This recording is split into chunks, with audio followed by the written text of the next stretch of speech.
Welcome to HortTube. My name is Jim Putnam. Super excited for this video. I've got Dr. John Ruter, and we're at the Durham, what is it? Horticulture Farm. The Durham Horticulture Farm, where you do some of your plant breeding work with UGA. Can you tell the audience something about yourself and how you ended up in the position you are at UGA? Sure, yeah.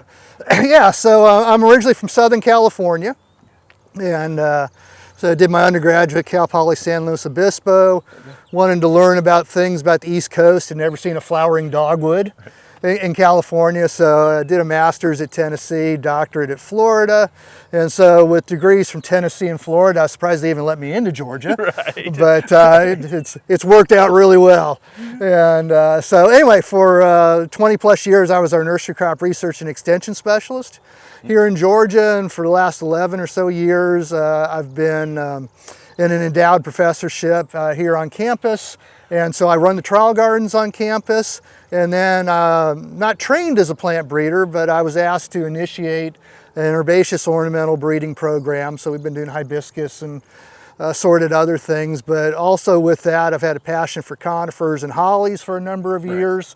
And so I literally say my breeding program is A to Z, Abutilon to Zelkova, and everything in between.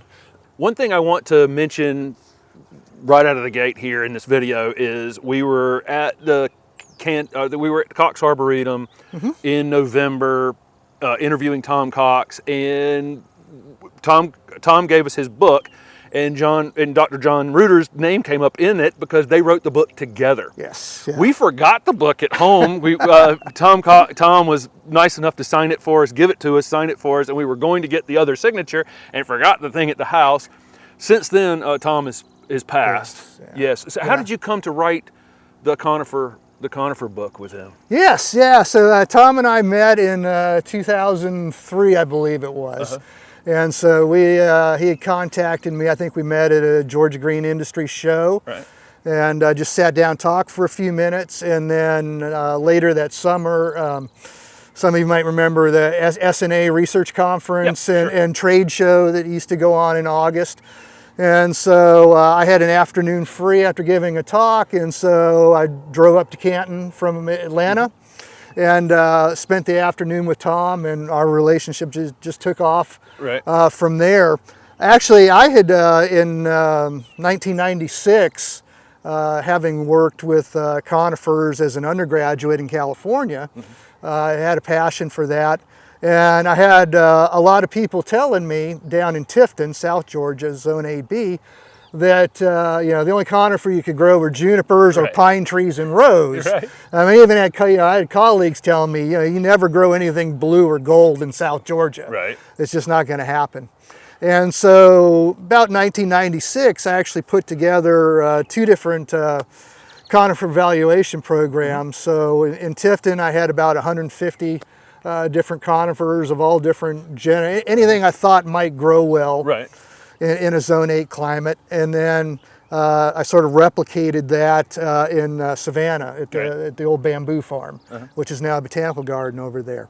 And so anyway, so I had this conifer collection going, and Tom had gotten very interested in conifers as well as any temperate woody plant at his place. And so we got to, I'd go visit him a couple times a year. And so I guess it was probably about 2007 or 8, we were having dinner, and Tom's like, I got all these conifers, I'm gaining all this knowledge. I'm thinking that I might want to write a book. And so I said, well, I got the same thing going on in Tifton, and nobody's written anything about conifers for the Deep South, and I'm thinking about writing a book. And so we just agreed at that point that we would collaborate, and he'd be able to bring more of the northern, because he can do some spruce and fir and things like that. He's getting higher elevation, whereas I would talk about more things for the coastal plain, Gulf Coast, and that. So so it was a really nice partnership of personal experience, having grown the plants, seen them every day, and then being able to bring that knowledge into a book. One thing I wanted to pick your brain about is you're at UGA, you're in Zone 8A, and the state goes down to 8. Is it any 9? Yeah, right on the coast. Right on the coast. So as you're selecting plants and being, thinking about the Southeast, what is it you're looking for, whether it be conifers, leafy evergreens, perennials? What are you looking for? Right. So, sort of an overriding rule of what we're looking for there is how do we make it easier? Right. Or, for the end user or for the grower, the nurseryman that's going to produce these plants. Right. And so, certainly drought tolerance has become a very important thing. So, we're looking at more plants from the Southwest Mediterranean regions. Right. Maybe even here in the Southeast, you can go select things from granite outcrops and places like that are, rather xeric environments. And so drought tolerance, a really big thing that I'm looking at is disease tolerance across the board. So can we make hybrids, cross parents that are going to bring in some sort of disease tolerance, insect resistance. Spider mites are huge here in the South, particularly in those years where we have droughts. Right. So 2011, 2012, 2017, 18. Right. Whereas hollies might normally, come through most years absolutely fine. When we get into these really dry summers, spider mites become a huge problem. So, breeding for resistance to mites on hollies would be an example. Right. On the conifers, there's a relatively new organism that's raised its head. It's called Passiflora blight. But it gets on the leyland cypresses, it gets on cupressus, it gets on platycladus, the Oriental arborvitae. And we used to think Oriental arborvitae, that was the one plant we could grow from, Portland, Maine to Key West. Right. Think drought tolerant, tough as nails, no pests. Well, now this blight has shown up, and people, just about all the platycladus in the landscape have been cut down. Right. And it's so bad that even the Christmas tree growers are spraying every 7 to 10 days from June to Thanksgiving, trying to control. And so, if we can offer a cupressus to even like the Christmas tree growers that they don't have to spray because it's resistant to the blight, that's a huge savings. It's a savings for the environment, it's a savings for the grower, the homeowner. Right.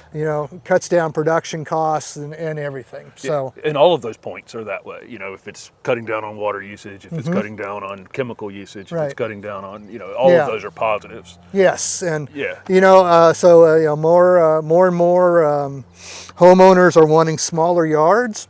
And so, plants that you can use as hedges that are more fastigiate or just smaller in general. Yes, we need little meatballs for the American landscape. Yes, yeah. So, the day of, I used to get a kick out of it, when the first loropetalums came out. Right. They're like, go plant them, under your front window of your house. And, the original ones that I had were like 18 foot tall and 23 foot across. Yeah, right. Yeah. In 20 years. So it's like, So anyway, so little small varieties that definitely work better. So, and that's the funny thing I say about loropetalum is when I started in this business, you could prune your loropetalum on Saturday morning, and then as you were backing out of the driveway on Monday, they were laughing at you because they had grown back 3 feet.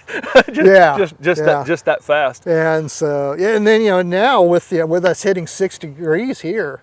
They've been defoliated 3 times this winter here, and so they're just now starting to show some new growth. What are the main things you're focusing on right now? Obviously your Ilex crenata with that red sky holly that's going to be in the Southern Living Plant Collection. Sure. What others? Yeah, so Ilex are a big one. Conifers. So looking for ones for heat adaptability, drought tolerance, and resistance to disease. Yeah. And insects.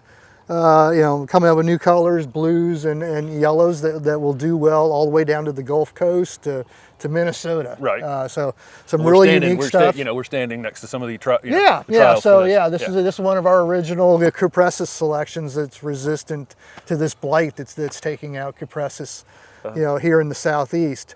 So other major program we've got are hardy hibiscus, and so working with star roses in their bloomables program. And so we've got 5 releases with them right now, and those have been a huge hit. And so you should see those in the stores. A couple of them been in stores for a couple of years, but big release last year and this year. Right. So herbaceous perennials, woodies, trees. Yeah, and so I've got a student working on a butylon right now. We're doing a mountain mint. Right. Yes, and I met your graduate student in California. Yes, who's working on mountain mint. Mountain mint is one of the best plants in the world for pollinators. Yes, It's a native. It can be a bit of a bully in the garden. Some of the species. And the flowers aren't necessarily showy to us. So they're drawing in the pollinators. Right. So so she's working on some of the making. Trying to get improved forms, reduce the running everywhere on some of the species. Right. Seeing if we can come up with some different color combinations, more purples in it instead of just white with purple spots. Right. So and truly a great native. Oh, fantastic! Yeah, Right. yeah. And so I actually got into it because anytime I would talk to native plant groups and stuff. If I mention pollinators, everybody's like, you got to grow mountain mint. Yeah, right. But nobody knows the plant. Right. It's not really in the trade to any extent. There's one or two growers supplying liners and a few native plant nurseries. So we've got 17 of the 19 species. And, wow. Okay. So we've got them under evaluation. And that's one of the neat things that we do here is we actually go out into the field and evaluate everything, and then we try to do propagation trials and growth regulator trials on the herbaceous stuff, and be able to provide information to the growers. Right, because if the growers can't grow it, right, they're not ever going to make it to market. Exactly. Right, yeah. Right, no matter how great the plant is, exactly. the grower has to be able to reproduce it. So let's talk about how abusive this space actually is to the plant. So we're in a giant field. We're hiding right now in a little bit of shade mid-morning as the sun is, the southern sun here is on us. This is just a wide open space. Yes, yeah. So we are actually looking sort of northwest, okay? And if you're familiar with southeastern climate, almost all the storms that come through and the wind comes out of the northwest, which is directly this way. So other than a few big things out like that, I mean, we've got 100 acres of pasture on the other side of the fence. So there is nothing blocking the northwest wind out here. And so you'll see some things that are leaning out here. And it's the wind. There's almost always a breeze once the sun gets up out here, and when the fronts do come through, we notice it. So we do find out what holds up to desiccation in the summertime, and we were 6 degrees out here back in December when that polar event came through. So we were suddenly zone 6 for about 3 days here, which last winter we didn't go below 20, and so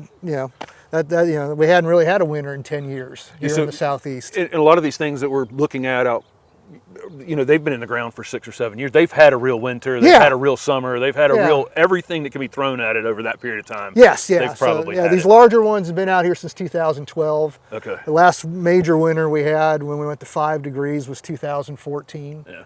And then we had the event in December. Yeah. And so some of this stuff has been through all that before, but a lot of this other stuff's been through the droughts, and we do have drip irrigation out here to get things established. Yeah. But on a mature tree here, you can't run the irrigation long enough. In a serious drought event. To do anything. But well, so thank you so much for joining us. Absolutely.